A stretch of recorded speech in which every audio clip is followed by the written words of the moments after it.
ओम तत्सत। मैं सुधीर कुमार शर्मा सनातन रहस्य पार्ट 7 में आपका हार्दिक स्वागत करता हूं। पीछे पार्ट 5 में चर्चा चल रही थी चेतना के नाद की।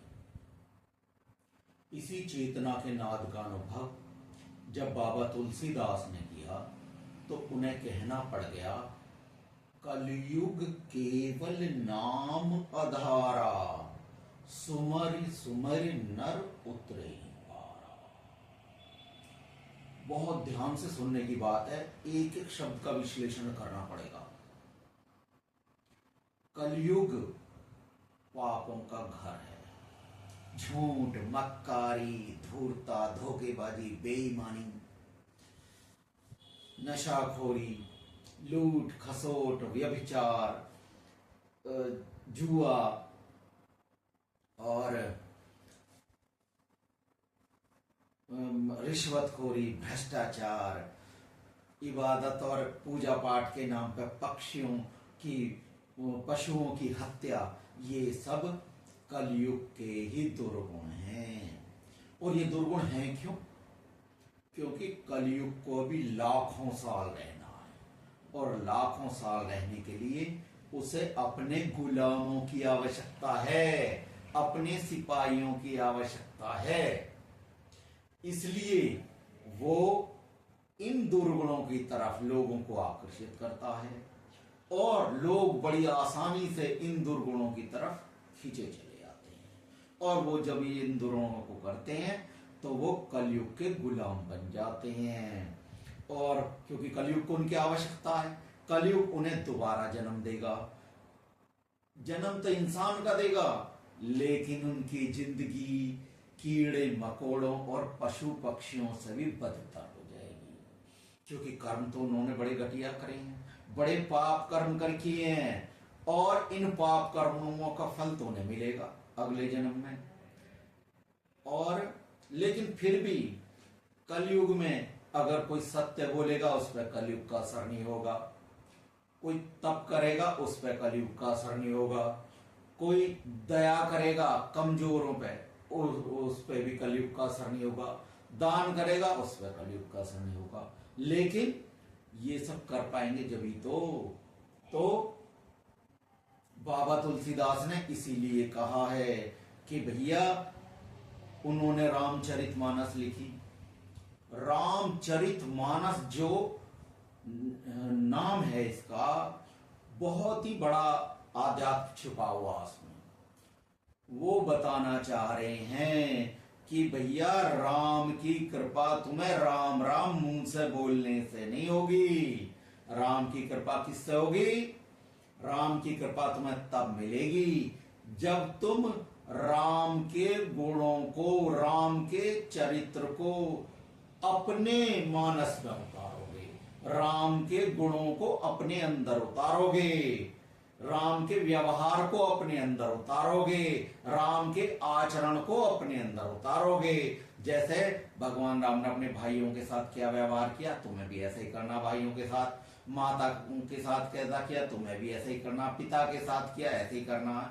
यहां तक कि वो जंगल में गए तो जंगल में उन्होंने वनवासियों को देखा, भाई वो बड़े परेशान हैं, राक्षस उन्हें परेशान कर रहे हैं, तो उन्होंने प्रतिज्ञा कर ली, नाश कर दूंगा राक्षसों का, तुम सबकी रक्षा करूंगा, ये मेरा कर्तव्य है। ठीक है, तो उनके गुणों को तुम्हें अपनाना है। जब तुम्हें राम की कृपा मिलेगी तो अपनी स्त्री के प्रति उन्होंने देखो कितना क्या व्यवहार किया, भाई उसे उठा के ले गया, पूरा कुल नष्ट कर दिया उन्होंने। जटायु से कहा था, तुम जाकर बताना अपने पिता को, रावण कुल सहित आएगा जब बताएगा कि भैया तुम्हारे, मैंने ऐसी गलती कर दी तो तुम्हारे पुत्र ने मेरा सर्वनाश कर दिया। तो और राम का एक और व्यवहार देखो, जनक का राज्य उन्होंने छोड़ दिया, अयोध्या का राज्य उन्होंने छोड़ दिया, मुकुट उन्होंने त्याग दिया, सुंदर वस्त्र आभूषण उन्होंने त्याग के वनवासिया वस्त्र धारण कर लिए, लेकिन क्या नहीं छोड़ा? धनुष बाण कभी नहीं छोड़ा। ठीक है, सीखो कुछ अपने देवताओं से जिन्हें तुम भगवान मानते हो। लेकिन कृपा जब तुम्हें राम राम मुंह से रटने से, मुंह से बोलने से, मुंह से चिल्ला बिल्कुल नहीं मिलेगी। तुम्हें कब मिलेगी? जब उन रामचंद्र जी के गुणों को तुम अपने चरित्र में उतारोगे, अपने आचरण में उतारोगे, तब राम की कृपा मिलेगी। शिव की कृपा कब मिलेगी? जब शिव के गुणों को धारण करोगे। कृष्ण की कृपा कब मिलेगी? जब कृष्ण के गुणों को धारण करोगे। मुंह से बोलने से कुछ नहीं होगा। कोई कुछ भी तुम्हें कितना बहका दे कि राधे राधे करो कल्याण हो जाएगा, राम राम करो कल्याण हो जाएगा, कृष्ण कृष्ण करो कल्याण हो जाएगा, शिव शिव करो कल्याण हो जाएगा, बिल्कुल भी नहीं होगा। तो इसलिए तुलसी बाबा ने कहा कलयुग केवल नाम आधारा, केवल नाम आधार है। कौन सा नाम? जिसे आत्म साधना के द्वारा अपनी चेतना में अनुभव किया जाता, वो नाम जिसे मुंह से बोला नहीं जा सकता, जिसे कानों से सुना नहीं जा सकता और जिसे हाथ से लिखा भी नहीं जा सकता, वो विलक्षण नाम है तुम्हारे अंदर। तो उसी की साधना के लिए कह रहे हैं। वरना कलयुग केवल नाम आधारा की जगह तुलसीदास जी क्या लिख देते? राम आधारा। तो तुम फिर वही राम जी के वही राम राम रटते रहते, फूल चढ़ाते, फल चढ़ाते, मिठाई चढ़ाते, आचरण उनका तुम उतारते नहीं अपने चरित्र में।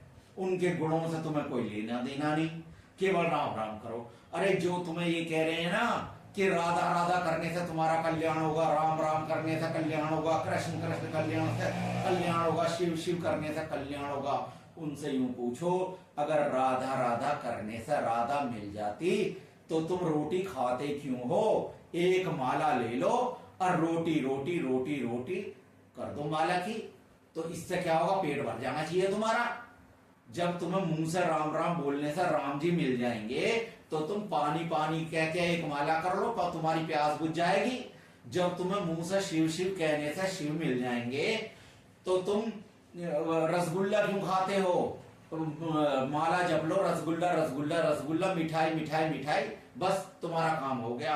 अरे भैया कुछ ना होगा, उनके व्यवहार को अपने आचरण में उतारना पड़ेगा, उनके गुणों को उतारना पड़ेगा, राम बनना पड़ेगा तुम्हें, कृष्ण बनना पड़ेगा, शिव बनना पड़ेगा, उनको अनुभव करना पड़ेगा अपनी चेतना में। बस उसी अनुभव की बात बाबा तुलसीदास जी कह रहे हैं। वरना नाम की जगह राम लिख देते, लेकिन उन्होंने कहा कलयुग केवल नाम आधार, यही आधार है कलयुग में पार करने का। और क्या लिखा वो? सुमिर सुमिर नर उतरे ही पारा। सुमरने का मतलब मुंह से बोलना नहीं है, जपना नहीं है, माला हाथ से फेरने की नहीं है। सुमिरने का मतलब है अनुभव करना, अपने अंतःकरण में अनुभव करना, अपनी चेतना में अनुभव करना। और 2 बार सुमिर सुमिर का मतलब है बार बार अनुभव करना, लगातार अनुभव करना, निरंतर अनुभव करना। इस निरंतरता का नाम ही माला है। वो माला नहीं है जो तुम लकड़ी की फेरते हो। ये बाबा तुलसीदास तुम्हें बताने की कोशिश कर रहे हैं, भैया वो माला नहीं फेरनी है। ये माला जो मेरा जो अनुभव है मैं बता रहा हूं, वो माला जो 90 सेकंड में 108 बार तुम्हारे अंदर वो नाम गूंज जाता है।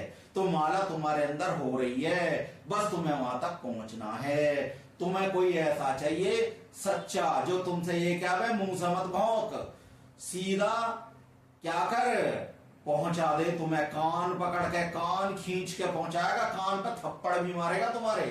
क्योंकि उसे धन की तो जरूरत है नहीं दान में, उसे पद प्रतिष्ठा की भी जरूरत नहीं है, तुम उसे बुरा कहो तो भी उसे कोई नहीं है, क्योंकि उसे तुम्हें वो चीज देना चाहता है जो तुम्हारे अंदर खजाना छिपा हुआ है। सुनो मेरी बात, अगर तुम ये सोच रहे हो कि तुमने धन प्राप्त कर लिया तो तुम्हें प्रभु की कृपा प्राप्त हो गई, अगर तुमने संपत्ति प्राप्त कर ली तो तुम्हें कृपा प्राप्त हो गई, अगर तुमने लुगाइयां प्राप्त कर ली तो तुम्हें कृपा प्राप्त हो गई, तुम्हें पुत्र प्राप्त कर लिए तो तुम्हें कृपा प्राप्त हो गई, या तुमने अगर पद प्रतिष्ठा प्राप्त कर ली तो तुम्हें प्रभु की कृपा प्राप्त करे। सुन लो, सुत दारा और लक्ष्मी ये तो पापी के भी हो, संत समागम हरि भजन तुलसी दुर्लभ सो। अगर तुमने धन प्राप्त कर लिया तो कुछ भी प्राप्त ना करा, अगर तुमने संपत्ति प्राप्त कर ली तो भी कुछ प्राप्त ना करा, अगर तुमने स्त्रियां प्राप्त कर ली ना तो भी कुछ प्राप्त ना करा, पुत्र प्राप्त कर लिए तो भी कुछ प्राप्त ना करा, पद प्रतिष्ठा तुमने प्राप्त कर ली तो भी कुछ प्राप्त ना करा। कंकड़ पत्थर है ये, और ये तुम्हें उस दिन पता चलेगी जब असली राम तक तुम अंदर तक पहुंच जाओगे, तुम अपनी चेतना का अनुभव करोगे, जब तुम्हें पता चलेगी सारी जिंदगी कंकड़ पत्थर ही तुमने इकट्ठे करे हैं, ये जब तुम्हें पता चलेगा। अब तुम्हें समझ रहे हो भगवान की कृपा हो गई, ये सब यहीं छूट जाता है, तुम्हें वो चीज मिलेगी जो तुम्हारे जीवन के साथ भी है और जीवन के बाद भी है।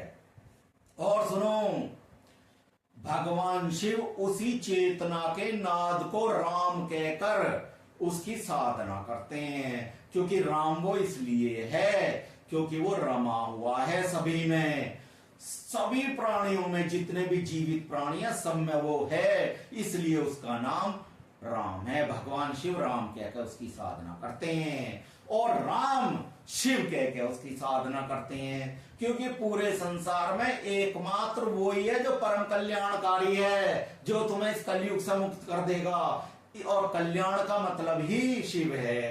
तो राम जो शिव की पूजा करते हैं ना, उसी चेतना के नाद को शिव कहकर उसकी पूजा करते हैं, ठीक है। और सुनो, कृष्ण भी उसी का नाम है। कृष्ण उसका नाम क्यों है ये भी सुन लो। उसका नाम कृष्ण इसलिए है कि वो तुम्हारे क्लेशों का नाश करने वाला है, वो तुम्हारे पापों को नाश कर देगा जब तुम उसकी साधना करोगे, इसलिए उसका नाम कृष्ण है, ठीक है।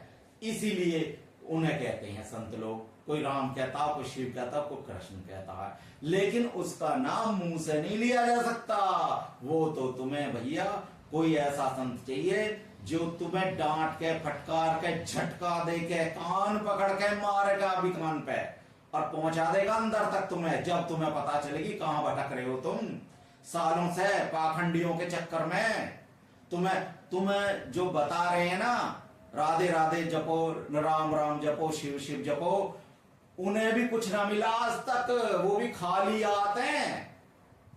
बस उन्हें इतना अच्छा लगता है कि तुम्हारी गर्दन काट लेते हैं, जेब काट लेते हैं, अरबपति बन गए तुम्हारी जेब काट काट के वो, और पद प्रतिष्ठा उन्हें इतनी मिल गई जेब काट काट के, उससे खुश हो गए, उन्हें परमात्मा की जरूरत ही नहीं है। क्यों? बस तुम्हें बेवकूफ बना रहे हैं। और तुम बेवकूफ इसलिए बन रहे हो क्योंकि दो चीज होती हैं, एक चीज होती है जो अच्छी होती है तुम्हारे लिए, और दूसरी चीज वो होती है जो अच्छी है तो नहीं लेकिन अच्छी लगती है, ठीक है। तो वो चीज बता रहे हैं, तुम्हें बड़ी आसान लगती है वो, क्योंकि मुंह से ही तो बोलना राधे राधे राधे, मुंह से ही तो बोलना राम राम राम, मुंह से बोलना शिव शिव शिव। वो तो ये भी नहीं जानते जप का मतलब क्या है, वो ये नहीं जानते माला का मतलब क्या है, तो तुम्हें कैसे बताएंगे। तो भैया किसी और ऐसे सच्चे सन्यासी को ढूंढो जो तुम्हारा कान पकड़ कर अंदर तक पहुंचा दे तुम्हें, ठीक है। मेरे सामने बैठ कर ध्यान कर, ऐसा बताएगा वो तुम्हें। वो यूं ना कहेगा माला फेर ये कर वो कर, ना कहेगा मैं खुद माला तक पहुंचा दूंगा तुझे, मैं खुद असली नाम तक, नाद तक पहुंचा दूंगा, अनुभव कर उसका। और जब तुम्हें आनंद की प्राप्ति होगी, सुख और दुख की प्राप्ति नहीं होगी, सुख और दुख की तुम्हें प्राप्ति नहीं होगी, सुख और दुख तो तुम भूल जाओगे। जो तुम्हें अब जो जिन्हें सुख कह रहे हो ना और दुख कह रहे हो, कुछ भी नहीं है वो उस आनंद के सामने, जो आनंद तुम्हें वो सन्यासी अच्छा जो सच्चा सन्यासी देगा तुम्हें। इसलिए पाखंडियों को छोड़ो, असली सन्यासियों को चुनो, ढूंढो उन्हें जो तुम्हें डांट के, फटकार के, तुम्हारे कान पकड़ के तुम्हें अंदर तक तुम्हारे पहुंचा दे और तुम्हें वो नाद सुनवा दे। बस वहां तक पहुंचना ना, तुम्हें करना कुछ नहीं है, न धन खर्च करना है, न धूप बत्ती जलानी, न अगरबत्ती जलानी, न हवन सामग्री, न तस्वीर, न मूर्ति, न किसी की चालीसा पढ़नी, न आरती पढ़नी, न कवच पढ़ने, न मोटे मोटे ग्रंथ पढ़ने। सीधे केवल क्या छोड़ना? झूठ, मक्कारी, धूर्ता, धोखेबाजी, छल कपट, दम, पाखंड, काम, क्रोध, लोभ, मोह, अहंकार छोड़ने हैं। और मान लिया छूट भी नहीं रहे तुमसे, जब साधना शुरू करोगे अपने आप छुड़वा देगा वो, जिसकी साधना करोगे धीरे धीरे छुड़वा देगा। वो ही है वो जिसने डाकू रत्नाकर को महर्षि वाल्मीकि बना दिया, तुम्हें भी करवा देगा। इसलिए चेत जाओ, जाग जाओ, वरना इस जन्म में तुम मनुष्य बन गए हो, अगला जन्म शायद मनुष्य का भी ना मिले, कीड़े मकोड़े पशु पक्षी बन के रह जाओगे। इसलिए शुद्ध बनो, पवित्र बनो, शाकाहारी बनो, सनातन से जुड़ो और धर्म और आध्यात्म से संबंधित यदि कोई भी प्रश्न हो तो मुझसे जरूर पूछना।